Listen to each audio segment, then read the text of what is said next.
আসসালামু আলাইকুম কাকা, কই যান? কাকা যাই একটু হজ যাই দোয়া করিও কেন?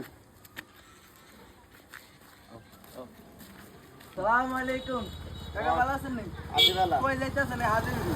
হজ করতে যাইতেছি, আল্লাহ নীল আল্লাহর কি পবিত্র কর জায়গা। না হজ করতে নি যাইতাছেন? কি রে আসস কা তুই? তো আসছেন না কি গো? হ্যাঁ? আন্দালা বলে কন্ট্রাক্টর অজ্ঞ থাকছে না, না কন্ট্রাক্টর টিয়া মারি খাই গেলাম। হ্যাঁ। বুঝলাম না না কাহিনী। হ্যাঁ, আপনি হজ করতে যাইতাছেন কোন হিসাবে? আবার হজ করতে হবে আল্লাহর পবিত্র জায়গা, চাই আমি এনে যাই। আরে তা আপনি হজ করেন না, শতান নেই দেবেন, এটা তো হমন কথা। আপনি কি হজ করতে যাইতাছেন এটা বুঝতেছেন? লেদা সুটকে গিয়ে আনতে সারে কেন? আপনি মানুষের হাতে লাগা বেদল লাগা দি টিয়া খান। আপনি হ্যাঁ, হজ করতে আইন। আপনি হজ করতে সরে মানে তাই। তাইলে ধরে মেয়া। আল্লাহর পবিত্র জায়গা যাইতেছি, এরা তুই অভিনয় করে দিয়া দাও। তুই কি বুঝতে হবে? আধা দিন মানুষের টিয়া মারি খেয়ে হজ করলে হজ করতে হ্যাঁ। দেবেন। আরে কি দিন কারাইলো। আস্তাগফিরুল্লাহ, আস্তাগফিরুল্লাহ, আস্তাগফিরুল্লাহ, আস্তাগফিরুল্লাহ।